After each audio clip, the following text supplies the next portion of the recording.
Alright, cabinets everywhere, not one to play, and that's death row, by the way, at the moment over there. So what we're going to talk to today is about moving things. What a pain in the ass it can be when you try to move a machine. These things are heavy, they sit on the floor, some of them have wheels, some of them don't. The wheels are generally always at the back, and some of them have little Teflon leg levelers which have worn away like crazy. Well, they weren't Teflon back in those days because Teflon wasn't around, but leg levelers that just drag across your carpet and make it almost impossible to move a machine. I end up with things sort of stored on them temporarily whilst I just sort of stood waiting, including boxes and compressors and then more boxes and things like that, and even a calendar sent to us here from Arcade Shop. Anyway, so what I've been starting to do, and some people who've been following along and playing with us on Facebook have seen me start to put wheels on cabinets, and so we've done that to 3 of these out of the 4 that are over here. So we've got wheels down there on Gorf, wheels tucked away under there on Paperboy, and wheels there on Tron. And watch how easy it is to move a machine when you've got wheels on it. So I've opened the coin door, one hand in, ta-da, and the whole thing just slides out. Now be very, very careful because there's a monitor up there on the top of it. But that simulates the whole weight with the monitor back in it. The PCB adds hardly anything to it. It's going to be a bit of a pain in the ass to put back in one-handed, but we'll give it a go. Use a foot as well, gently. Anyway, there we go. Slides back in quite happily. There we go. One-handed movement, no problem. So I thought what we'd do today is we'd have a double feature. We'd talk about wheels on machines and how easy it makes them to move. We'd also put some wheels on Battlezone and get that back up and running. Because the PCB's been sat there on top of it. It was repaired by Mark over at Retro Clinic back in November. Came back over here. And well, you know, you blink and there's a whole month gone. The PCB's been sat there waiting to go back in the machine. So that's the first time it's actually going to get opened up. Alright, so let's dolly this cabinet out, which is not going to be easy to get out because it's kind of tight in there, and let's see, you know, there's hardly any gap down there between there and the counter, and there's something that's fallen off the counter off the side of the thing. I don't know what that is, but I'll find out when I pull the cabinet out. And it's not much up next to this leaning super breakout cab, which is going to get looked at as well shortly. So let's get the cabinet out, get it out here into the middle of the floor, and get some wheels on the thing. We're also going to do, the kind of the Marmite, love it or hate it AR2 mod to this cabinet, because I'm pretty certain that the edge connectors on the PCB are getting a little bit worn and it's trying to pump too much voltage up into it. So we're gonna do that, and if it's got any other power issues, we'll take care of those at the same time. Right, so let's get on.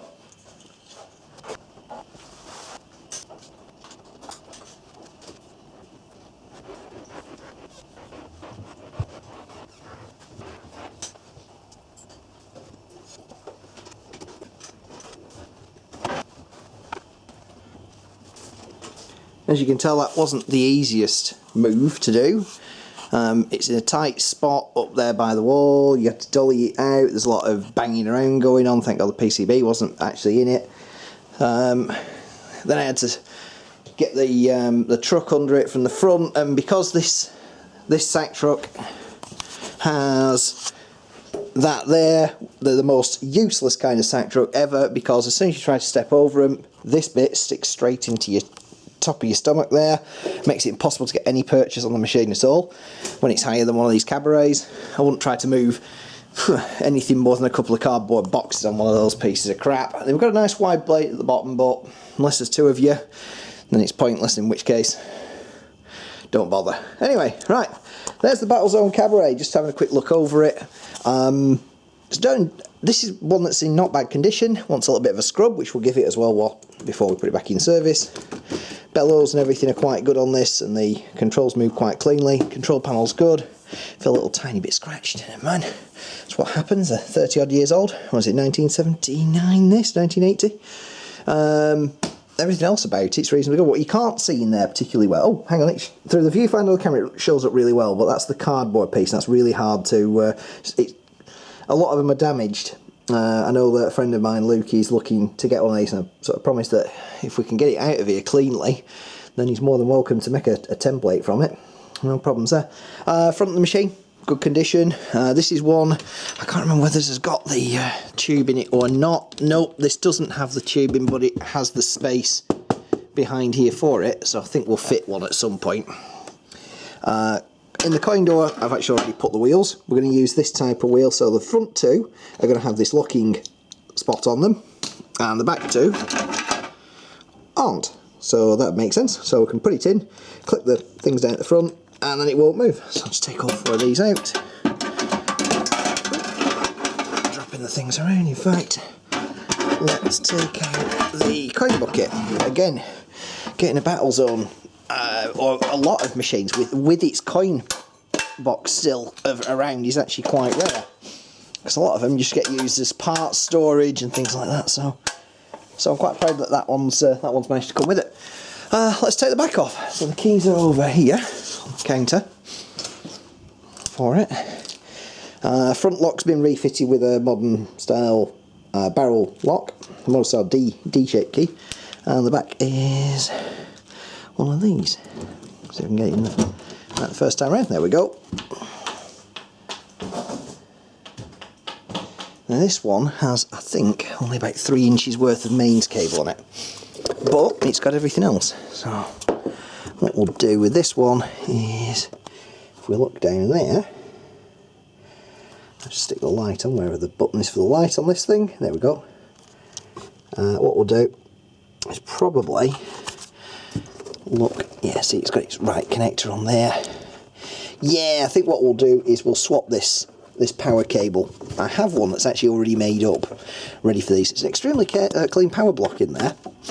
It's very possible that the edge connector here, or at least one of them, that's the top one, that's the bottom one gone. There we go, there's the bottom one. They could be getting a little bit wide. So what we're going to do is we're going to take this AR2 block out. This is the audio regulator, so you've seen me do a power related video for Battlezone for the upright before. Here's your input comes in over here for 36 volt and your 10 volts goes in there. What happens is your 5 volt regulator LM305 is here, and you get your 5 volts off this side of the board. Sorry, this is the sound output side of the board down here. Also some voltage output and everything. See, I think voltages come out of that one. Yeah, where is it, this one? I can never remember which way around they are. Anyway, this generates your voltages, and you also have an amplifier section down here. I'm looking at it the wrong way up at the moment, I'm certain I am. And there's the nice big 2N3055 transistor, which just gets screamingly hot, which is why it's got such a big heat shield on it. That's only because it's pulling voltages between 10 and 0 all the time and try to level them off. Anyway, so that's inside the machine. Oh, and there's a Geo5. Which model of monitor actually is this one? No. Say, I don't think it's the 801, is it? No, this is the. I can't remember what model number this ends up being. It's got the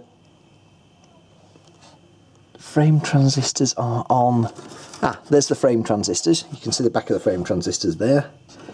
So this is the smaller model. I think this is the 802, is it? Geo5 802? Do you know? I don't know. I'd have to look for a specific model number. Atari Quadrascan part number 92045. Well, I can look that up online and find out what it is. Right, okay, next step. Before we do anything, let's do the wheels. That's the easy bit. So to do the wheels, we have to light on its back. Turn the back door off, which makes it easy.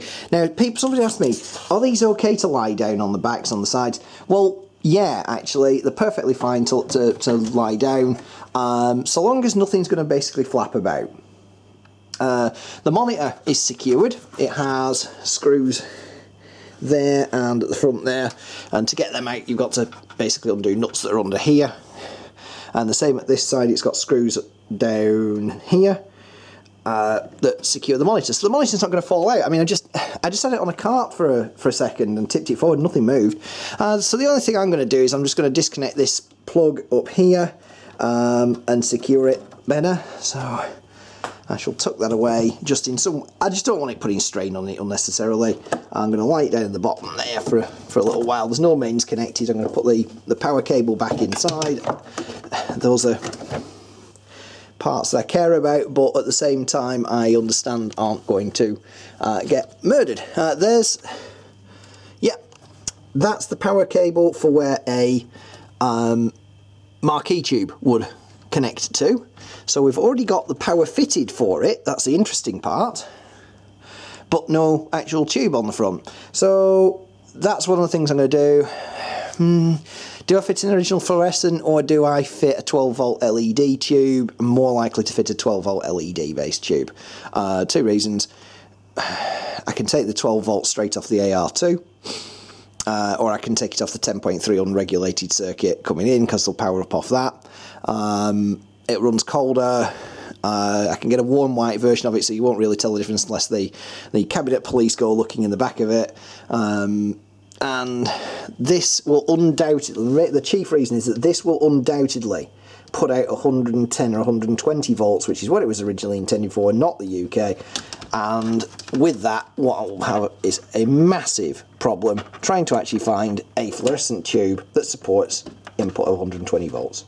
So I'll end up ordering from the US and paying an extortionate amount, and my shipping fees every month are getting to 200-300 quid just in customs fees.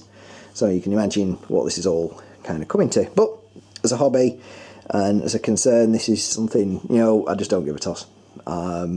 Okay. We need to start manufacturing more in the UK.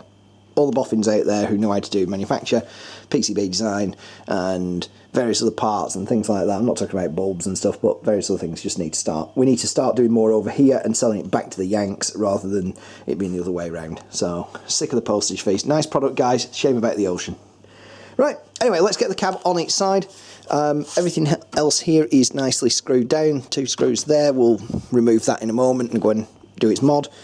Let's get it on its side and let's get some feet fitted. Take its original feet off, what's left of it, and fit some wheels.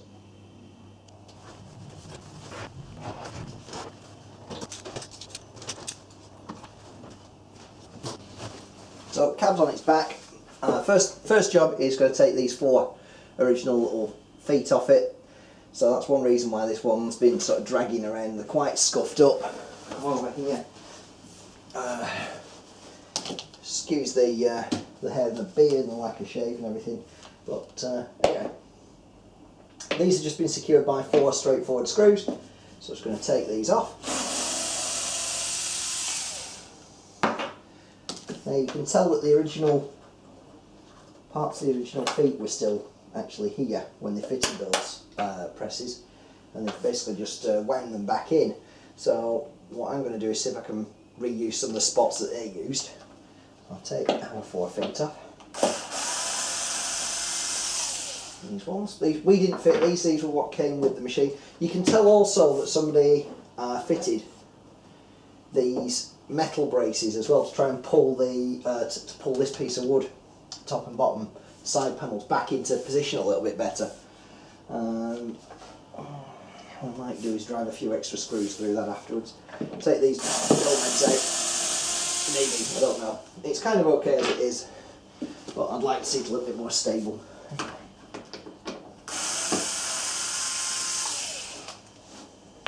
Right, that's 4 feet off. So let's have a look on this side. What have we got down here? Well, the good news is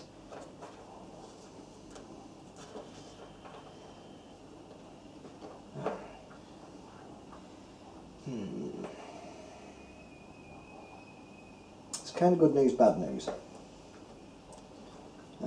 Basically, there is a large bolt going through to the inside,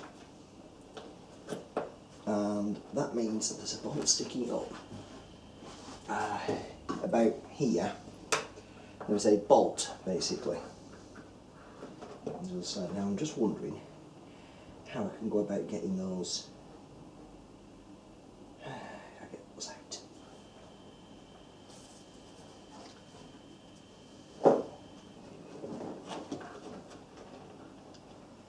There's one there. I think my only option is going to be to fit the wheels just a fraction in. It will stand quite happily if I get them. Those aren't going to come out easily, let's put it that way.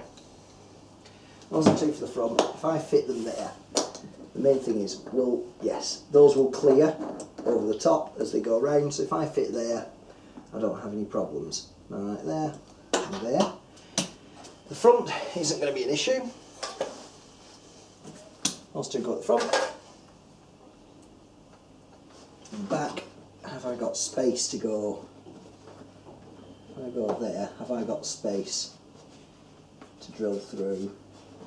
So what I do, and I did with the other ones, so I take the wheel and I put it in on the inside and just make sure I've got some space on the wood before I hit anything else.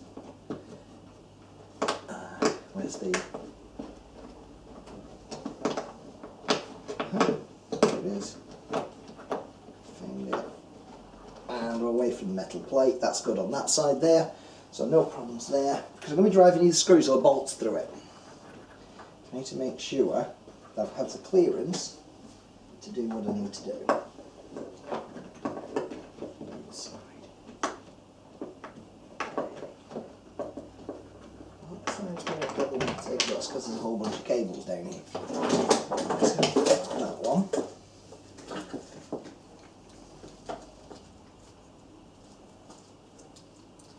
As with all good cables.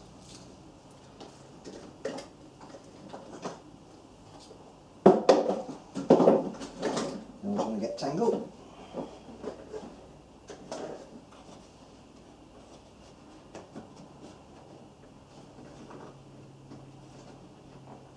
So that one.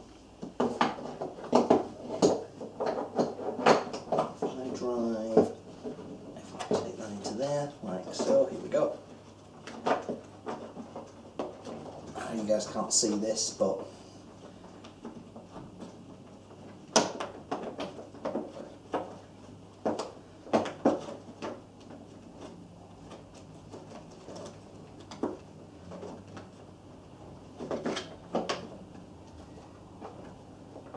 kind of have the thing, but where the power cable goes in, that's a problem.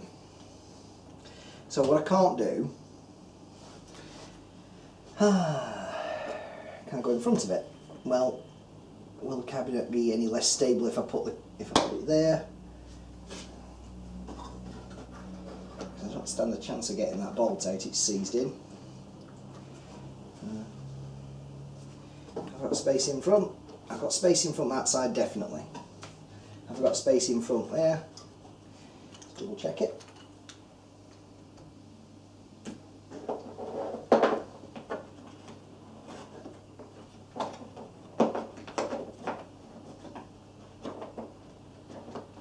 Yeah.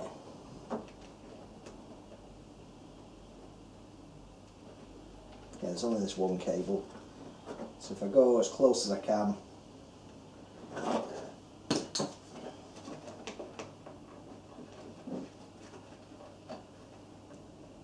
that side.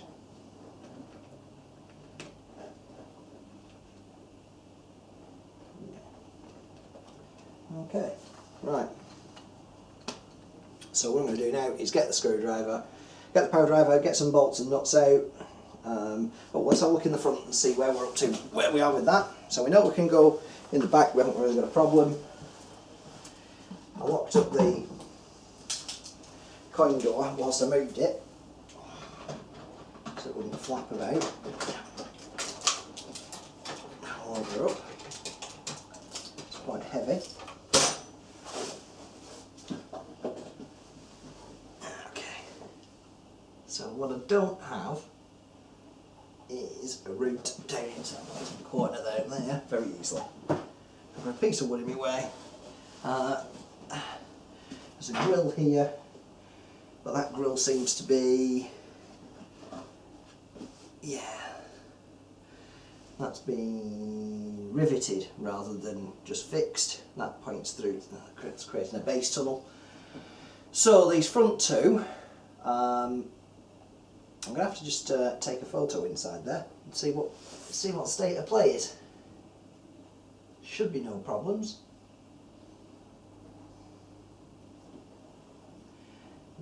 The other thing I don't like doing is screwing things in blind. I'd rather know what's down there than what's not. So let's get a torch and a phone or something like that. Let's have a look.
Right, so I've managed to get my hand all the way down to the very bottom, down there, and there's tons of space. There's nothing I'm going to hit with screws or anything, so it's extremely tight space to get my hand into, and even if there was two of us it'd still be an extremely tight space to get your hand into.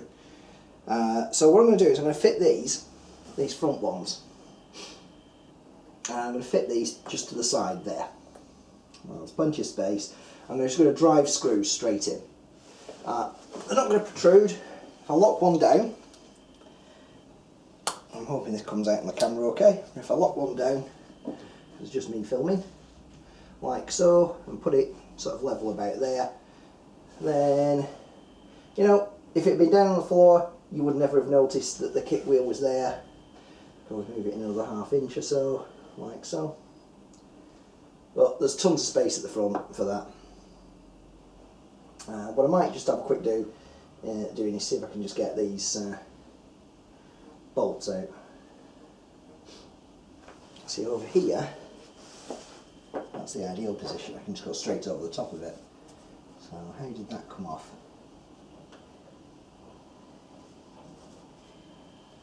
I can get the back two off. Well, you know, tell you what, I'm going to get some pliers and just give it a quick tug. Sometimes they'll just come, they'll twist and they'll come. Let's try that. Alright, as you can see, I've managed to get one of the wheel pieces and things like that. Basically, they're just a T-nut, which, if you don't know what a T-nut is, it's basically one of these. So, that's a T-nut, basically, around the, here's the bolt. So I can get the focal distance right. Yep, there's the bolt. There's the bit that's on the bottom of it. The bolt's well and truly rusted, that ain't going to move, but all it's held in by is basically some spikes into the wood. So I literally just gave it, and I had to do nothing to get these to come out, so that's why obviously somebody fitted the original things. But if I can get all four to just pop out, I'll feel a hell of a lot better about fitting the wheels onto it. So what I'm going to do is I'm just going to pop the four of them out now, and then we can move on. Okay, that's all four of the wheels, well, the original, sorry, stand points taken off. They're just absolutely rusted, you can tell all the brown around here, that's just sort of rust getting into wood. So what I'm going to do is I'm going to go straight over the original spots, but how I'm going to do it is I'm going to drill through, well, this is the plan. So for the front ones, because of the tightness of it, what I'm going to do is I'm going to place these. The wood's a little bit split.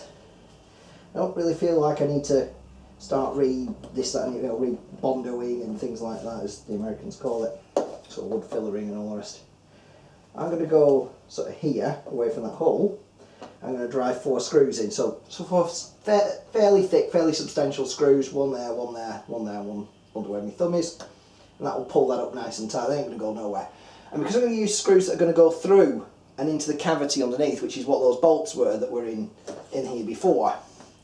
If the machine gets kind of dragged or pushed a little bit against, or hits against something as it's going on and off of, say, a curb or a truck loader or whatever, or just over a doorstep, like in and out of this apartment, then it's not going to rive out the wood. It's going to have quite a bit of back pressure against it. I'm going to do that for the front two. Now the back two, I'm actually going to drill and put bolts through. At least that's the plan.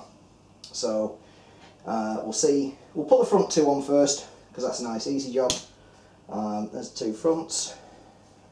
Get those on, and then we'll come back and do the backs.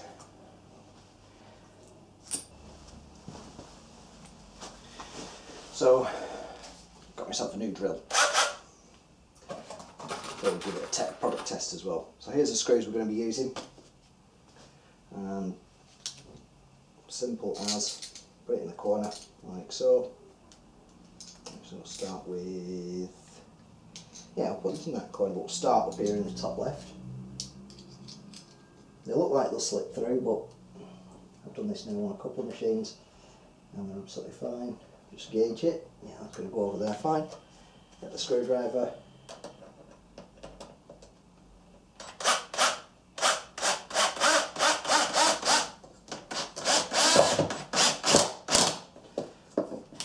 Use the torque slightly. I'll get it up there. Is that the right head or not? Nope. That is not the right head. That is a PH head. Not PZ. One moment, I'll be back when I've just got the right drill bit for this. Take that out. Some hammer load as well, which won't be helping. Let's go and get the right drill bit for this. So nice, it's come with the. It's really important to check which screw head that you're going to use. This is the old screwdriver I used to have. Problem, it's okay, but it's just a little bit underpowered. I've had it a few years.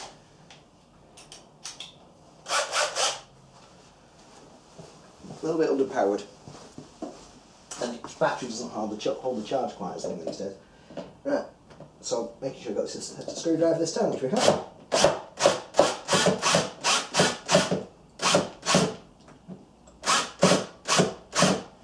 Rag the head slightly before.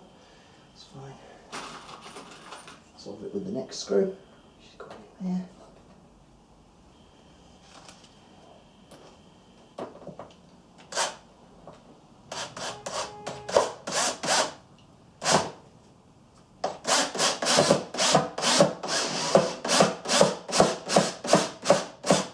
There you go.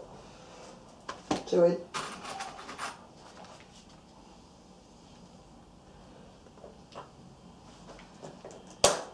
Let the brake off just so I can move it out of the way.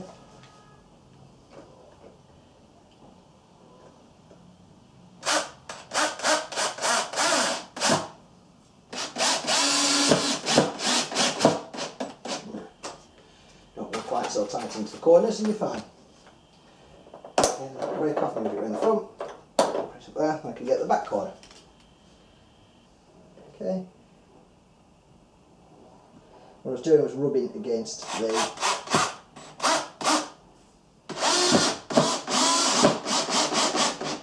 we go, got that one in. Time to tighten the others up.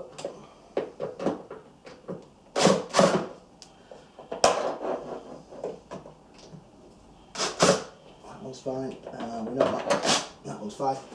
Ain't going nowhere, that one. So that's now got a lockable wheel on the front of it. When you stand up next to it. So if you notice that that's not absolutely perpendicular, but because these are basically a 360-degree roll, they will be quite happy to turn around. So we'll go ahead and we'll do the exact same thing on the bottom. Lock the wheel. Get a screw. For it.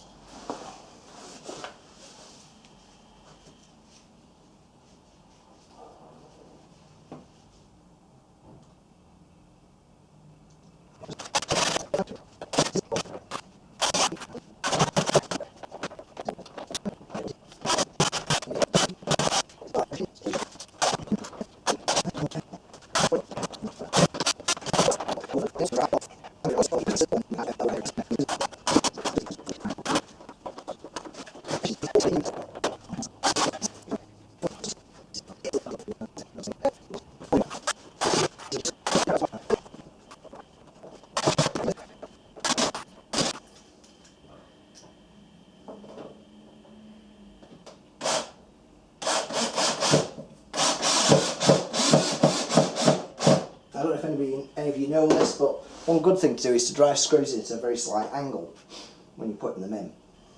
So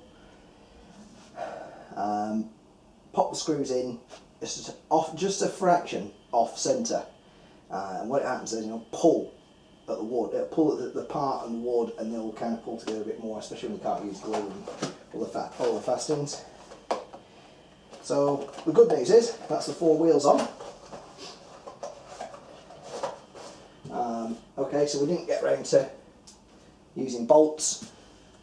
I would have if possible, but it was just that little bit too tight for me to have spun the bolts in. These were just held on by screws anyway.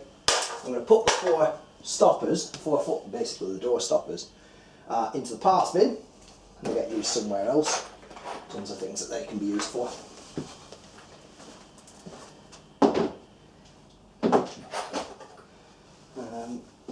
That. Okay.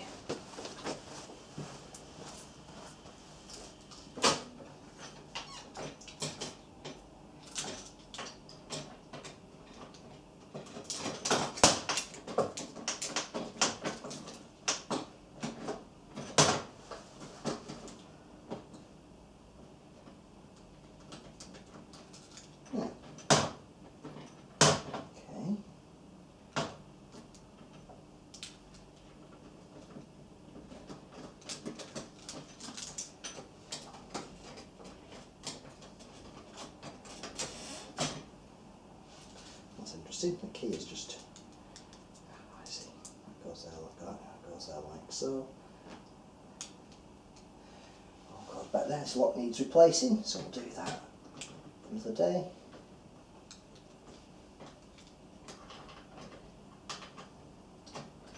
Somebody busted the key.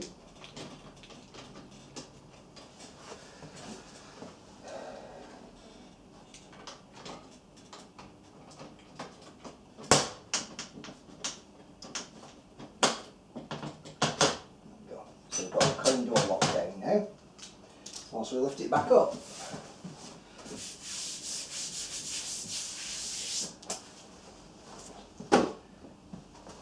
Just pop the cables back inside it. I'm going to take the wheel locks off so that it can move freely when it stands up. Just going to pop these back in here carefully at the bottom.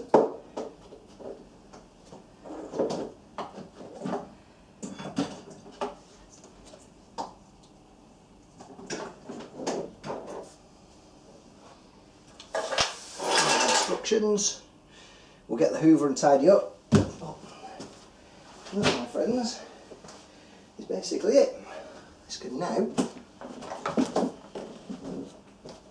come back up like so. It's now a gajillion times easier to move around. Spin around like so. Right, next step then is, before we put the PCB back in, is to take this AR2 and just have a look at the modifications on it for ensuring that it's not going to feed back a gajillion volts up into the power supply. I've talked about this before. Basically, as these edge connectors get worn, let's see, well, let me spin the camera screen over. Yeah, there we go, I can see what I'm doing now. As these get worn, they make less contact. If less contact's happening, then the output circuit doesn't read the same thing back down at the board, so therefore it will keep, the board detects the difference of, oh, it's 2 volts left, and it starts adding 2 volts onto the circuit. In a nutshell, basically, you can eventually end up with sort of 9-10 volts going down the 5 volt rail, and that will fry your chips on the board. So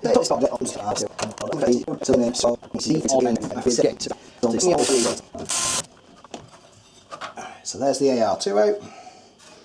fairly straightforward. Your block of connectors go that side, block of connectors go that side.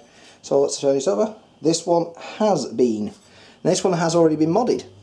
Okay, so that's good news. Yeah, there's your 5 volt out there, and it's already been modified by somebody. So let's have a look around this board. Well, if that's the case,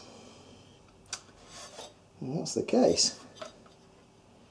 there's not a lot more we can do with this AR2 then. Okay. If it's already been modded, then that could never spike it.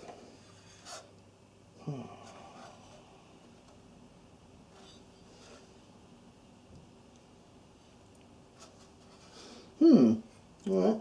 I had suspected that maybe this hadn't had tried to push more voltage than it absolutely required. I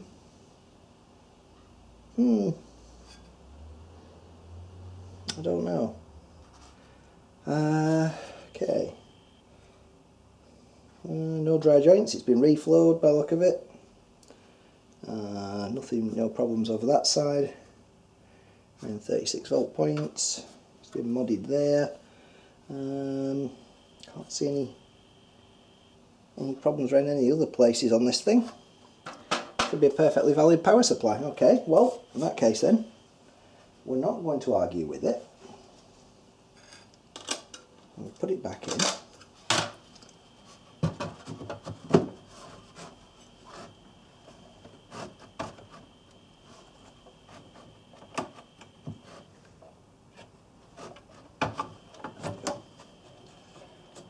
In there, like so, and then we have a second screw that goes in this corner.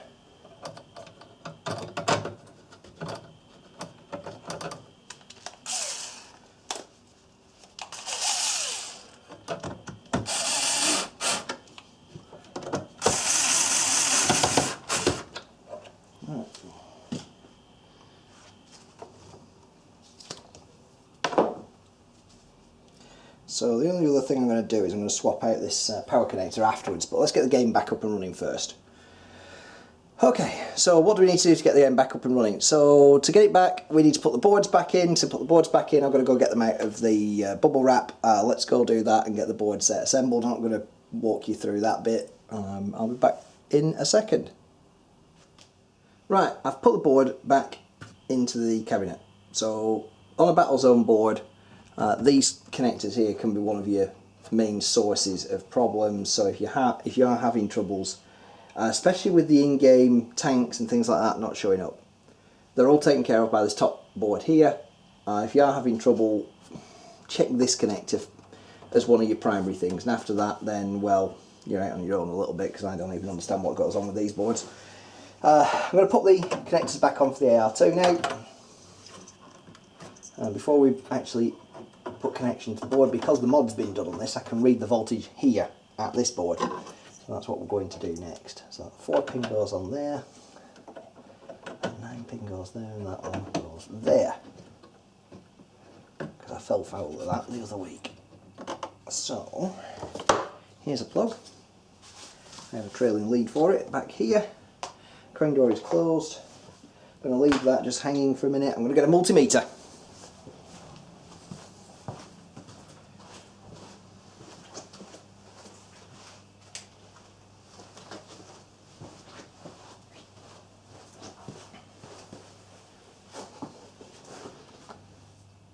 Find the ground point. G&D. Oh, now it's plus sense. Let's use that one, because that's officially speaker ground below it. That's plus sense. Yeah.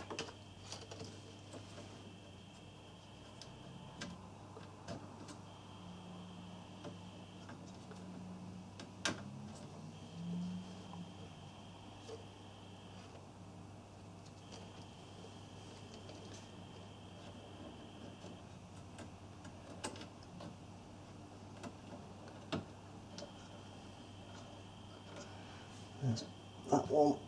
Okay. set the meter now to 5 volts, so volts DC. Should be in the, yep, needs to come up a little bit. Well, I'm going to put voltage to the cab now, power it on and see what happens.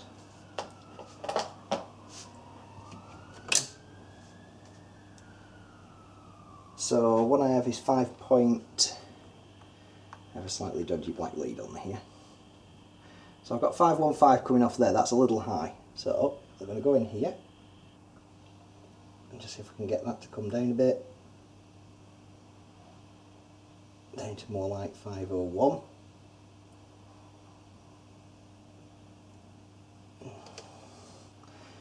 There you go, 496500. This is the black lead on here that's slightly dodgy on this meter, but that's good enough.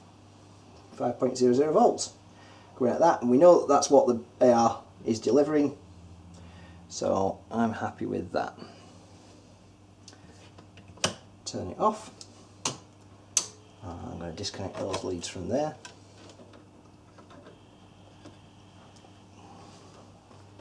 There are other tricks that we can do with this if we have to, but we'd rather not.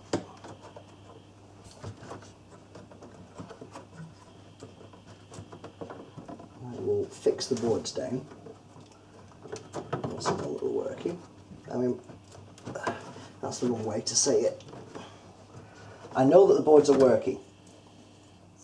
I'm saying once I know that the cabinet's back up and running.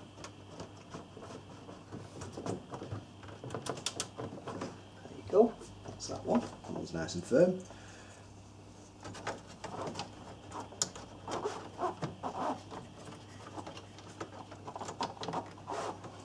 So that's that one. I'm going to reclip the meter leads. So let's find a ground and a +5 up here on this top board. So there's a +5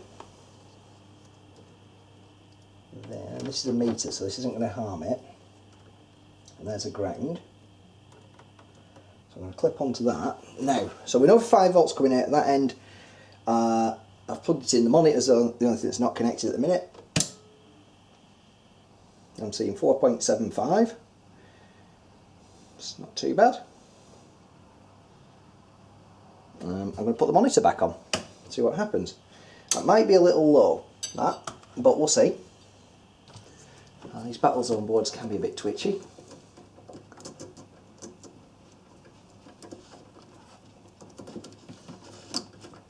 There is the monitor now plugged in. Boards are now recessed. Back out of the way there. All that. Theoretically, the monitor should come up. So, yeah, getting the monitor coming on. And there's load on it now, so the voltage has come down a fraction. So I'm going to try and do this in real time. A second. Yeah, we've got game.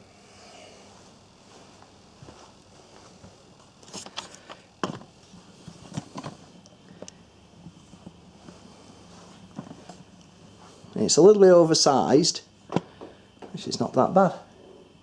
Yeah, the X and Y size just wants adjusting, but the good news is that we have everything back up and running.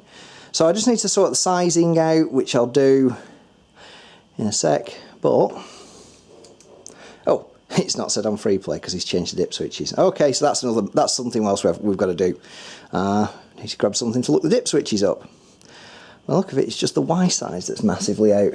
Well, that's no big deal again. And there's a grid pattern that lets us sort all that out. The main thing is that the board is running and it's playable. So if we open the coin door, what happens is it turns off. So you have to pull out. We'll do that, and that puts it in test mode. There we go.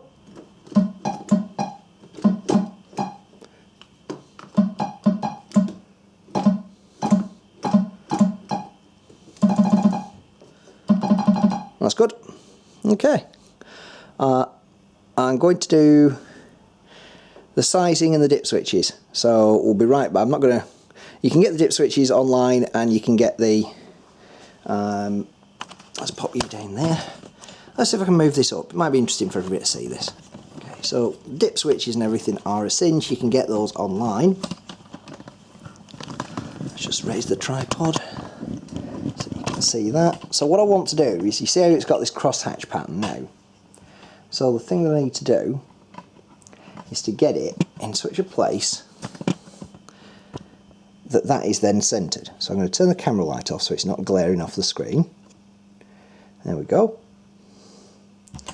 Can we go up any more? Yeah, we can, just a fraction.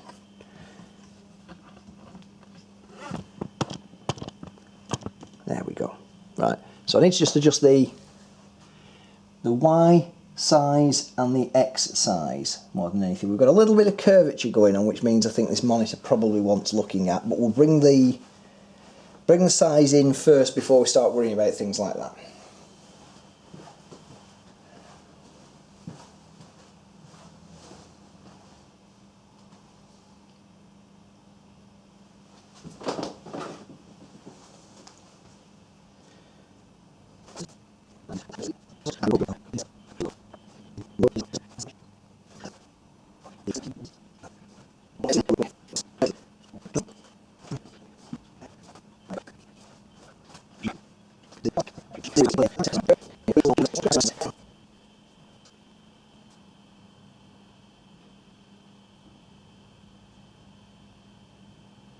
So what all I'm doing now is I'm just using the iPad to get to Crazy Kong Arcade and see if I can find dip switches for Battlezone so I can set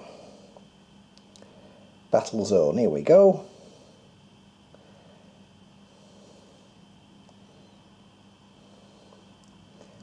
So the ones I want are switch 1, switches 1 and 2 need to be on for free play. And then switch 2 off on.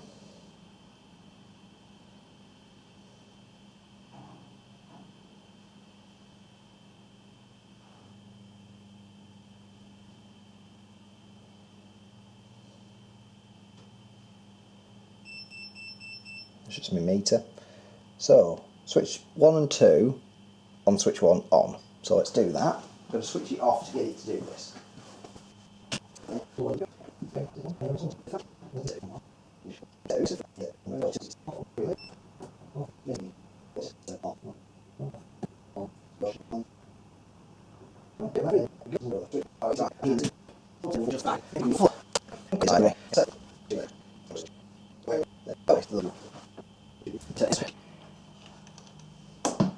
There's test mode and exit. Free, press start. That's what we want. Free play mode. Don't want no coins involved in this game. There's not even an iconic coin sound. Okay, right, so what I'm going to do is, I'm absolutely crap at Battlezone, but it would be rude of us, I mean really rude, not to have a quick go whilst it's out, and then what we'll do is we'll pop it back into its little corner. The other thing I wanted to do was change out that power cable. Let's do that first before I do anything else. So I'm going to switch it off, disconnect it from the mains, go and get myself a different power cable, because I've got one that I'm using on a test rig, and this is kind of the ideal swap out cable for it, I think. So I'll be right back. So we powered the machine off, and I've taken the original mains cable out, which is that one there. That was the original. Very short, no use to man the beast. So that's now out. We use that as part of a test room or something like that. It was a known good Atari brick power supply cable. What I've done is I've made a longer one. So I fitted a regular plug at that end. That's just an old spare one. All it is just been painted. I've checked it inside. It's wired up right, and I've put the other end on. So that's the end that it uses, which is a 3-pin one with a kind of a triangular end. That end, I don't know if you can see that okay.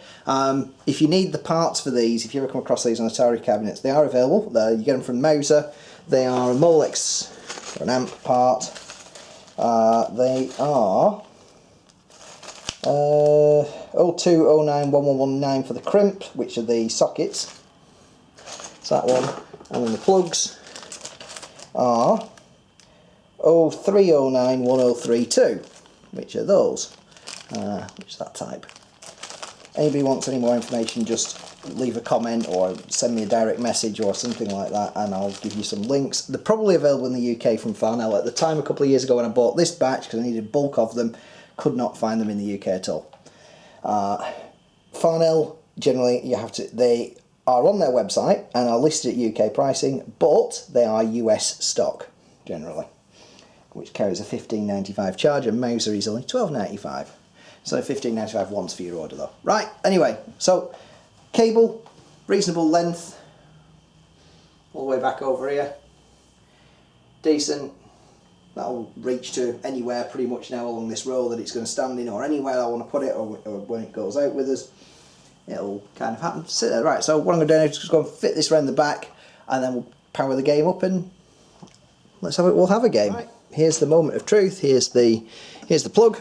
Cabinet is off at the moment, so I'm now going to plug it into this main strip here. Well, that's good news. The cable works. Well, I didn't think it would. And here we go. So this lot all happens on the main board, the bottom one, that big one. And then in the next screen that you see with the vectors on, that's done by the top board, the mathematics board, or math box as it gets nicknamed. Right, okay, so the only other thing I want to do is just a quick adjustment to the monitor. Just turn the brightness up just a fraction, to be a little bit more visible. I make it that there's two thumb wheels here. You turn that one up, and the background gets a tiny bit brighter, which it is. What I'm looking for is to make sure I don't have a dot in the middle of it all, causing me a big spot. Yeah, that's much better. Much better. What's the top one do? 2. Recently fixed its slightly bigger brother version of this. That's the contrast, or overall brightness, I think. For an asteroids machine. And I think I'm going to have to do similar mods on this one very shortly.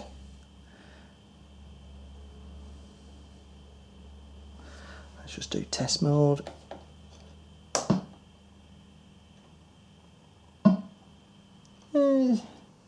Yeah, I've got a little tiny bit of ripple going on here, which is generally a couple of caps on it. We'll leave it for now. Just going to be thankful that the game board and everything works for the minute. We'll service the monitor on another time. There we go.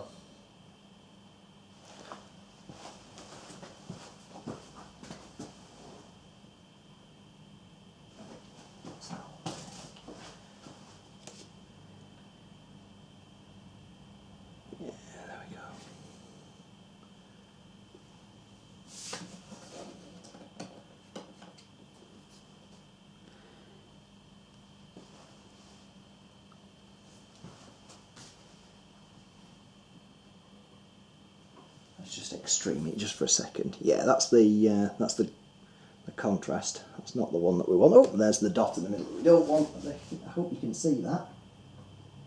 So I back it off now, so that dot's gone. And it has. I really suck at this game.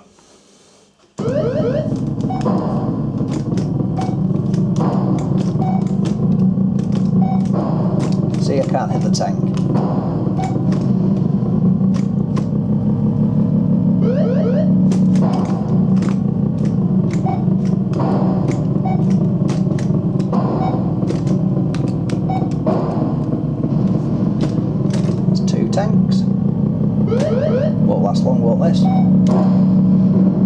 See, I got caught as well.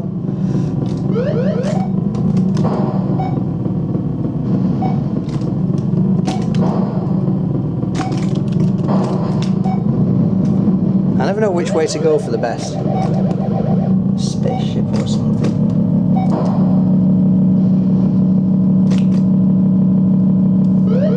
I do take that whole sort of just keep going forwards kind of attitude on this game.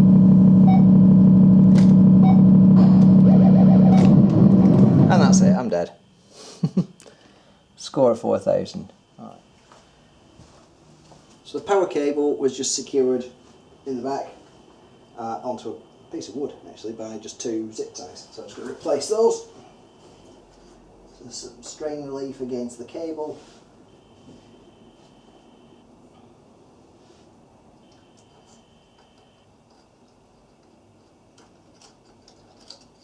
Okay, there's one set ready. So just put on those glue down blocks that you can do.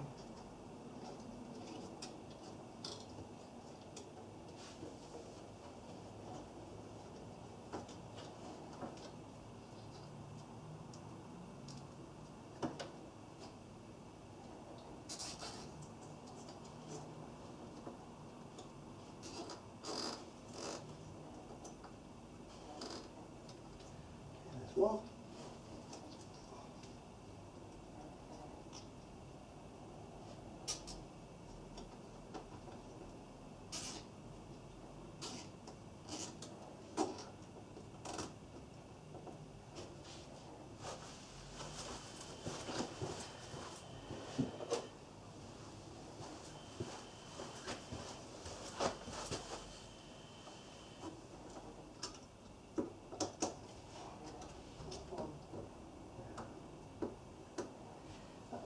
That's it. Cable's now secured. So far so good. Power and everything else in there.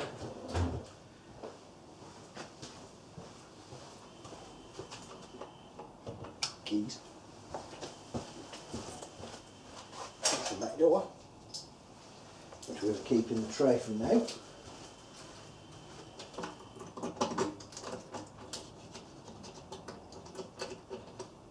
Organise locks for next time it goes out somewhere.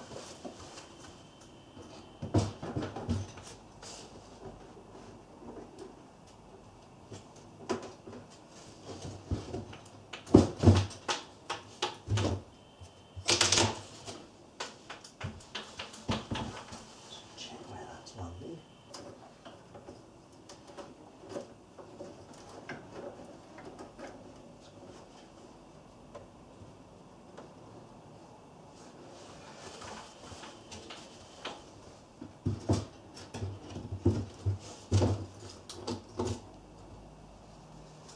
Alright, that's in there. Now, remember what fuss we had putting it, getting it out? A little bit of work, how much easier is it going to be to put back in?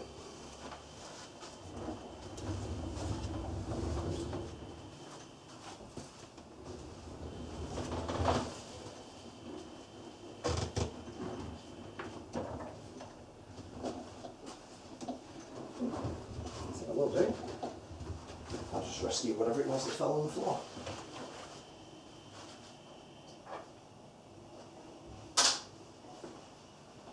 Top off a beer opener.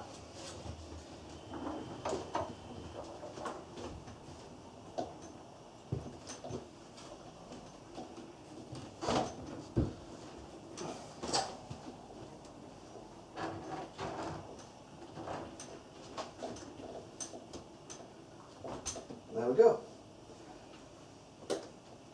Press down on the 2 locks. Then you can go in nowhere.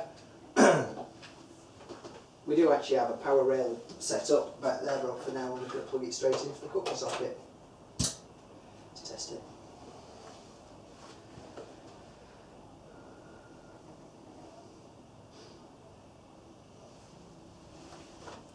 So that's it. Then we have Battlezone now back in the home arcade. Hope you've enjoyed little, if slightly elongated and more kind of DIY style video this afternoon that we've done. It's gone dark outside. It's Saturday, So the next thing we're going to do is go back to the Tron board. That's come out really well. I promise I'm going to upload the first part of the video. I've been tied on whether I should just upload the first part of the video first or do the entire board fix. I've kind of been backwards and forwards on it, and I think it's been so long that I need to just put out the first part and let you all see what it was like and what some of the symptoms were, and then put out the second part and some updates and things. The problem was, well, it's not really a problem, but I had some help and we rattled through so quickly that we didn't get a chance to film much of it, and what we did was just total trash. So I'll try and do a catch up on what has been done, and also some stuff on from now onwards as I go forward fixing the last bit. So for those who've been watching on Facebook, which is where most of the action's been, facebook.com/retro games party, the pictures have been sort of coming reasonably steadily on there. I don't really do Twitter. I know a lot of you would like me to do more Twitter. I just don't have the time to post on Facebook, post on Twitter, post on Instagram, all the rest of it. So someone wants to take over as social media PA, a completely free job. I can get you passes to all the shows that we do, obviously, and if you want to come round with us and all the rest of it, but you've got to be good at what you do. You're going to have to have a proven track record. Hi, come and join up with the team. If you want me to do all that sort of stuff, I need somebody to actually do it. Unfortunately, that's really the end of it. Don't worry, I'm sat here with a machine in the background. I'm just keeping a monitor on it. I'm not going to sit here and start calling you all in for viewer mail and all that sort of thing. Not that there's anything wrong with that. It's just not my kind of thing. Anyway, that's it for the Battlezone video. Next definitely will be a Tron video, and we're going to do some. I think we're probably going to do some gameplay videos as well. And I don't really want to do a tour of the home arcade at the moment because there's still a lot of machines not working. I mean, you saw Death Row at the very beginning of this film, so I've just got a super breakout here which needs looking at. The board is actually off for inspection. As soon as another board works, I'll look at the monitor and things like that. There's a Wizard of War next to it with the same fault. I'll work my way down the line. I want to get the Tron fixed and up and running, and then it's off the bench because I've got a very specific tool that's been lent to me and I don't want to waste time on other things and then not have that tool when I need it again in a little while. So I have an asteroid which needs putting back together down there. I've got all the parts for it now. That's been with me for a couple of years. And at the far end is a Joust project which came in from America. And yeah, been robbed from the colonies. One comes back home. Alright, can't really say that. It was manufactured over there. It's a US manufactured version, not a European version of it. Joust, I got into the game a couple of years ago, just completely by accident. I'm absolutely crap at it like I am all the games, but I love it, and it's never going anywhere. Ghost working, Paperboy's up and running, Tron, obviously, as you know, Tubing, which belongs to a friend of ours, Luke Earl. That needs a sound repair. I have a Video Master which it's a Jamaica which just wants its chassis fixing. I fixed a Star Wars fault a couple of weeks ago, which was it was hissing when you powered it on. That was just a pokey chip. Mad Planet has a sound fault, but it's had an intermittent sound fault since it arrived on loan with us. I've got the soundboard on the bench. I started looking at it when the fluke turned up to look at the Tron. What else have we got over there? Tempest, that's fully working. Popeye fully working. Donkey Kong fully working. And a Goliath Mark III over there. It needs a little bit of monitor work on it still. It's got kind of some curvature at the sides of the screen. It's called east-west correction problems. I'll get around to it. When I'm doing the monitor for Tron, which has to be looked at, I'll do that monitor as well because it's the exact same style monitor. So I'll do the two at the same time. So here, next door in my friend Ben's place, there's a Space Invaders and another Goliath. And the Goliath I think is probably going to get done up and moved on. Because it just came down here basically, so I could have two Goliaths down here. I think it's probably going to get moved on via Andy. Let's see what else. The Space Invaders Part 2 is fully working over there. That's it. So what's that? 2, 3, 4, 5, 6, 7...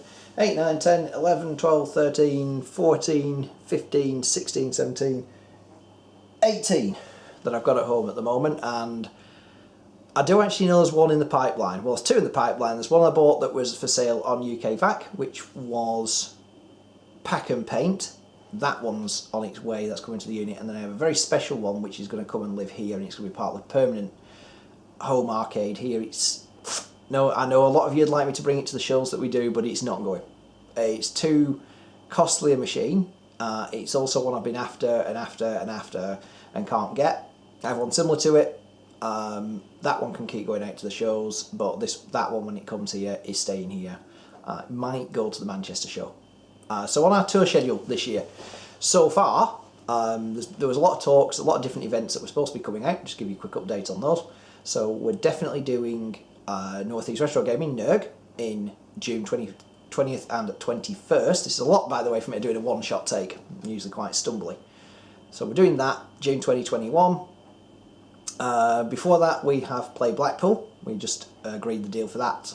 We know that we'll be doing Play Manchester as well later in the year. We just haven't agreed everything about it yet, so we don't know exactly how many machines they want. It's all about the client. It's not about what we want to do. The client says, the event organizer says, I want X number of machines, and I really like this, and this there, and we try and provide that.